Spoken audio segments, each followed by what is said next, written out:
Hello friends, hope आप सारे ही अच्छे होंगे। तो देखिए, आपके लिए final selection batch SSC GD constable को लेकर के अनाउंस हुआ है, जो कि 1 तारीख से शुरू होगा।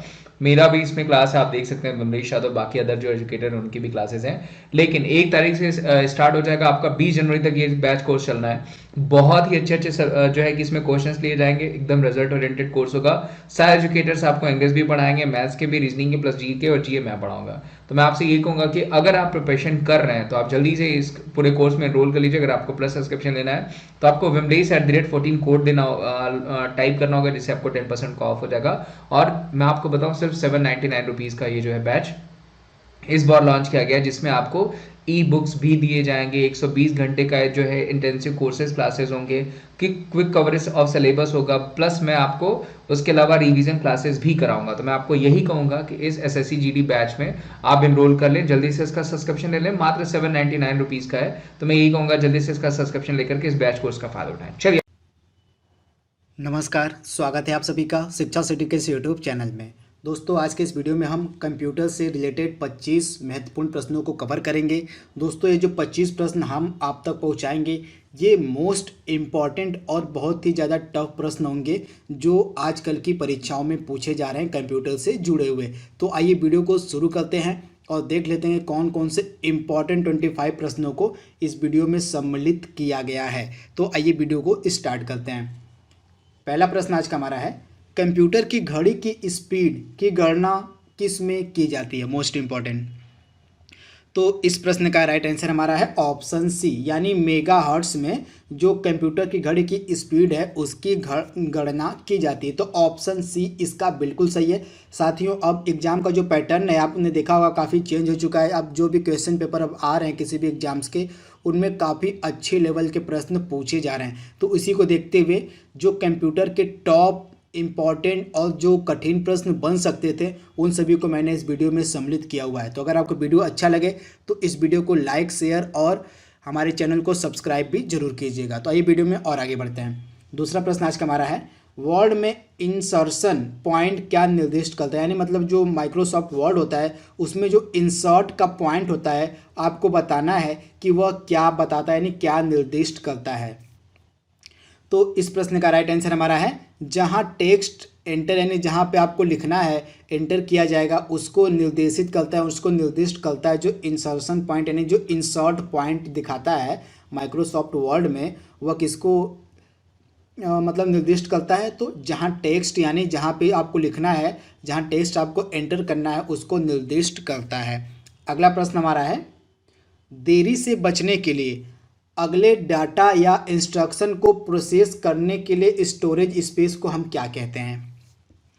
तो देरी से बचने के लिए अगले डाटा या इंस्ट्रक्शन को प्रोसेस करने के लिए जो स्टोरेज स्पेस होता है उसको हम कैश कहते हैं। तो यानी ऑप्शन जो ए है इस प्रश्न का हमारा बिल्कुल सही है। इस प्रक्रिया स्टोरेज स्पेस को हम कैश के नाम से जानते हैं। अगला प्रश्न हमारा है, प्रयोक्ता द्वारा सेव किए गए पुनः प्रयोग योग्य कमांडो या स्टेप्स के सेट को हम क्या कहते हैं?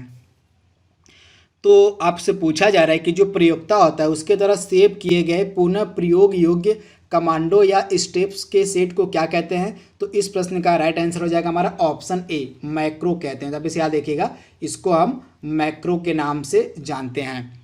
अगला प्रश्न हमारा है, मोशन पिक्चर क्लिपों को बदलने के लिए किस प्रकार का सॉफ्टवेयर प्रयोग में लाया जाता है?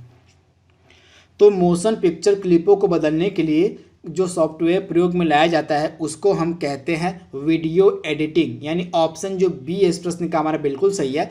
वीडियो एडिटिंग के माध्यम से ही जो मोशन पिक्चर की क्लिप होती हैं उनको बदला जाता है। तो ऑप्शन बी इस प्रश्न का हमारा बिल्कुल सही है। अगला प्रश्न हमारा है, यदि कोई वर्ड में रिसीव की बजाय रिवाइव मतलब रिव्यू लिख जाए तो उसे मतलब इसे कौन अपने आप बदल देगा? आपको बताना है कि मान लीजिए कोई आप वर्ड टाइप कर रहे हैं, उसमें रिसीव की जगह आपसे गलत लिख दिया जाए, रिवाइव लिख दिया जाए, तो आपको बताना है इसको ऑटो करेक्ट कौन करता है? तो इसका राइट आंसर हो जाएगा आपका ऑटो करेक्ट के जरिए जो आप रिसीव को रिव्यू लिख दिए थे वह अपने आप ऑटो करेक्ट के माध्यम से रिसीव हो जाता है। तो इस प्रक्रिया को हम ऑटो करेक्ट कहते हैं। ऑप्शन डी इसका बिल्कुल सही है। अगला प्रश्न हमारा है, कौन सा लाइसेंस लोगों के समूह को विनिर्दिष्ट करता है जो सॉफ्टवेयर का प्रयोग कर सकते हैं। तो इस लाइसेंस को हम कहते हैं मल्टीपल यूजर लाइसेंस, यानी ऑप्शन सी इस प्रश्न का हमारा बिल्कुल सही है।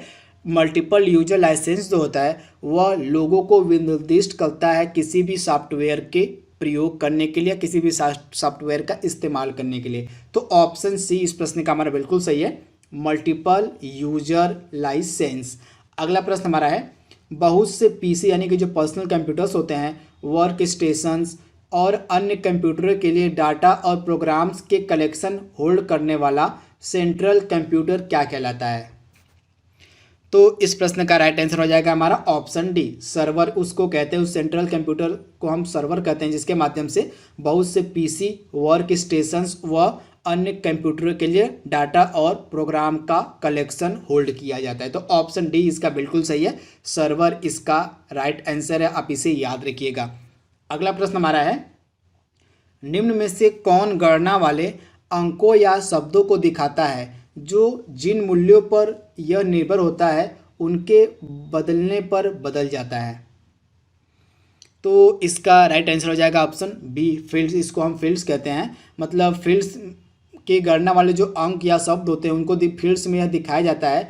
जिन मूल्य पर यह गणना या अंक होते हैं वो अपने आप बदल जाते हैं, उस प्रक्रिया को हम फील्ड्स के नाम से जानते हैं। अगला प्रश्न हमारा है, डाटा स्टोर करने और परिकलन के लिए कंप्यूटर किस तरह के नंबर सिस्टम का उपयोग करता है? तो डाटा स्टोर करने और परिकलन के लिए जो कंप्यूटर होता है वह किस प्रकार के नंबर सिस्टम का उपयोग करता है? तो इसमें राइट आंसर आपका हो जाएगा बाइनरी नंबर सिस्टम, यानी ऑप्शन ए इस प्रश्न का हमारा बिल्कुल सही है। डाटा स्टोर करने और परिकलन के लिए बाइनरी नंबर सिस्टम का उपयोग कंप्यूटर के द्वारा किया जाता है। तो ऑप्शन ए इस प्रश्न का हमारा बिल्कुल सही है। अगला प्रश्न हमारा है, डिस्क कंटेंट जो मैन्युफैक्चर के समय रिकॉर्ड किया जाता है और जिसे यूजर द्वारा बाद में चेंज या इरेज नहीं किया जा सकता वह कहलाता है। तो उस डिस्क कंटेंट को हम रीड ओनली मेमोरी के नाम से जानते हैं, जिसको हम शॉर्ट फॉर्म में RAM यानी रैम भी लिखते हैं। रैम जो होता है वह मैन्युफैक्चर के समय ही आपके पीसी में रहता है, जिसको बाद में मतलब यूजर द्वारा चेंज या इरेज नहीं किया जाता, जिसको हम रीड ओनली मेमोरी, सॉरी इसको रोम कहते हैं, हम रीड ओनली मेमोरी के नाम से जानते हैं। तो इसे आप याद देखिएगा, रीड ओनली मेमोरी जो होता है हमारा, रोम जो होता है उसको यूजर के द्वारा चेंज या इरेज नहीं किया जा सकता, तो इसे आप याद रखिएगा। अगला प्रश्न हमारा है, किसी व्यक्ति द्वारा की गई ऐसी कोशिश जिससे वह अपनी गलत पहचान बताकर आपसे गोपनीय सूचना प्राप्त कर ले कहलाती है? तो इस प्रकार की जो गोपनीय सूचनाएं हैं आपसे कोई व्यक्ति जब ले लेता है तो इस प्रकार की मतलब प्रक्रिया को हम कहते हैं स्पाईवेयर स्कैम। तो स्पाईवेयर स्कैम में क्या होता है, कोई व्यक्ति होता है जो आपकी अपनी गलत पहचान बचा के आपसे गोपनीय सूचनाएं इकट्ठा कर लेता है। तो इस प्रक्रिया को हम क्या कहते हैं, तो स्पाईवेयर स्पैम के नाम से जानते हैं। अगला हमारा है, वेबसाइट का मुख्य पेज क्या कहलाता है?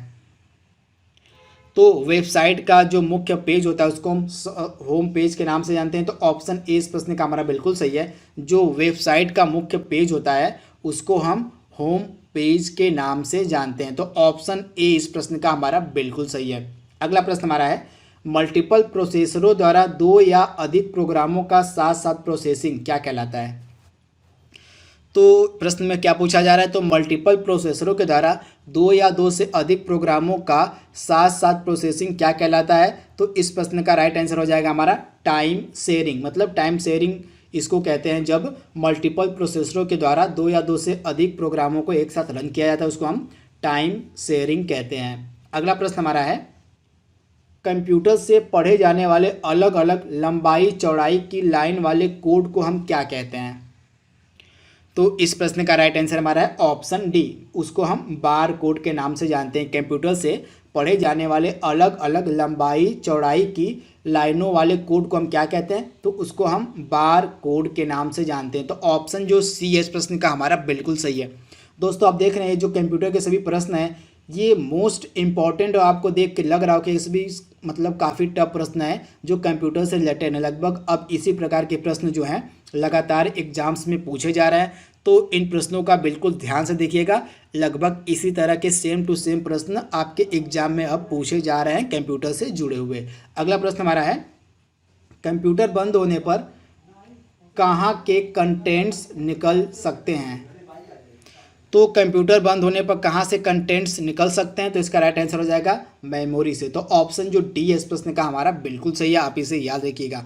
अगला प्रश्न हमारा है, जो डिवाइस केबल का प्रयोग किए बिना नेटवर्क से कनेक्ट हो जाती है उसको हम क्या कहते हैं? आपको बताना है वह डिवाइस केबल मतलब वह डिवाइस कौन सी है जो बिना केबल का प्रयोग किए नेटवर्क से कनेक्ट हो जाती है, उसको हम क्या कहते हैं? तो इसका राइट आंसर हो जाएगा ऑप्शन डी, यानी इनमें से कोई, यानी इसका जो आंसर है इसमें से कोई नहीं है, तो ऑप्शन डी इसका बिल्कुल सही है। अगर इस प्रश्न का आपको जवाब पता है तो इसका आप कमेंट बॉक्स में बताइएगा कि वह डिवाइस कौन सी है जो बिना केबल का प्रयोग किए नेटवर्क से कनेक्ट हो जाती है। इसका आंसर आप कमेंट बॉक्स में हमें जरूर दीजिएगा। अगला प्रश्न हमारा है, उस व्यक्ति को हम क्या कहते हैं जो अपनी विशेषज्ञता का प्रयोग गैर कानूनी ढंग से जानकारी लेने के लिए या नुकसान पहुंचाने के लिए दूसरे लोगों के कंप्यूटरों को एक्सेस करता है, उसको हम क्या कहते हैं? तो उस व्यक्ति को हम हैकर के नाम से जानते हैं। तो ऑप्शन जो ए इस प्रश्न का हमारा बिल्कुल सही है। वह जो हैकर होता है वह अपनी विशेषज्ञता का प्रयोग कर गैर कानूनी ढंग से आपके कंप्यूटर से जानकारी निकाल लेता है, तो इसे आप याद रखिएगा, इसको हम हैकर के नाम से जानते हैं। अगला प्रश्न हमारा है, बाइनरी सिस्टम एक नंबर सिस्टम है जिसका आधार है। तो इस प्रश्न का राइट आंसर हो जाएगा ऑप्शन ए, मतलब बाइनरी सिस्टम एक नंबर सिस्टम, इसका आधार क्या होता है? तो बाइनरी सिस्टम का आधार अंक 2 होता है। अगला प्रश्न हमारा है, कंप्यूटर में क्या अवश्य होना चाहिए कि वह बूट हो सके?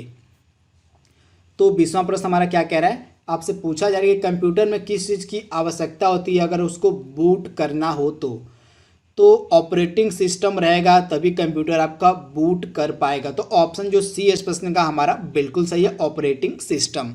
अगला प्रश्न हमारा है, निम्नलिखित में से कौन सा एक वह प्रोग्राम है जो उच्च स्तर भाषा को मशीन में बदलता है? तो उस प्रोग्राम को हम कंपाइलर यानी संकलक के नाम से जानते हैं। जो कंपाइलर होता है वह उच्च प्रोग्राम स्तर की भाषा को मशीन में बदलता है। तो ऑप्शन जो डी इस प्रश्न का हमारा बिल्कुल सही है। जो कंपाइलर होते हैं वह उच्च स्तर की भाषा को मशीन में बदलता है, तो इसे आप याद रखिएगा, कंपाइलर। अगला प्रश्न हमारा है, वर्ड में रिप्लेस ऑप्शन कहाँ पे उपलब्ध होता है? तो एडिट मेन्यू जो होता है वहीं पे रिप्लेस ऑप्शन आपको मिलता है। तो ऑप्शन जो सी इस प्रश्न का हमारा बिल्कुल सही है। जो एडिट मेन्यू होता है वहीं पे रिप्लेस ऑप्शन भी होता है। तो ऑप्शन सी इस प्रश्न का हमारा बिल्कुल सही है। अगला प्रश्न हमारा है, कंप्यूटर हार्डवेयर में जो सिलिका का बना होता है आंकड़ों की बहुत अधिक मात्रा में भंडार रखता है वह कहलाता है? तो इसको हम कहते हैं चिप। जो ऑप्शन बी है इस प्रश्न का हमारा बिल्कुल सही है। जो चिप होता है वह कंप्यूटर हार्डवेयर में सिलिका का बना होता है तथा आंकड़ों की बहुत अधिक मात्रा में भंडार रख सकता है, इसको हम चिप के नाम से जानते हैं। तो ऑप्शन बी इस प्रश्न का हमारा बिल्कुल सही है। अगला प्रश्न हमारा है, वर्ड में अपने पिछले एक्शन को रिवर्स करने के लिए क्या किया जाता है? तो वर्ड में अपने पिछले एक्शन को रिवर्स करने के लिए कौन सी प्रक्रिया अपनाई जाती है? तो ऑप्शन बी इसका बिल्कुल सही है, आप इसे याद रखिएगा, अंडू कमांड का प्रयोग करें। तो ऑप्शन बी इसका बिल्कुल सही है। किसी भी वर्ड में अपने पिछले एक्शन को रिवर्स करने के लिए अंडू कमांड का प्रयोग किया जाता है। तो ऑप्शन बी इसका बिल्कुल सही है। अगला प्रश्न हमारा है, इंटरनेट पर वस्तुओं के व्यापार की प्रक्रिया को क्या कहा जाता है? तो इंटरनेट पर वस्तुओं के व्यापार की प्रक्रिया को हम ई कॉमर्स के नाम से जानते हैं। तो ऑप्शन डी इसका बिल्कुल सही है। अगला प्रश्न हमारा है, कंप्यूटर का मुख्य सिस्टम बोर्ड क्या कहलाता है? तो जो कंप्यूटर का मुख्य सिस्टम बोर्ड होता है उसको हम मदर बोर्ड के नाम से जानते हैं। तो ऑप्शन जो बी है इस प्रश्न का हमारा बिल्कुल सही है। तो दोस्तों यहाँ पे हमने टोटल 25 यानी 26 इम्पॉर्टेंट कंप्यूटर के प्रश्नों को कवर कर लिया है। आई होप आपको वीडियो पसंद आया होगा। तो आज के लिए बस इतना ही। Thank you, thanks for watching, thank you.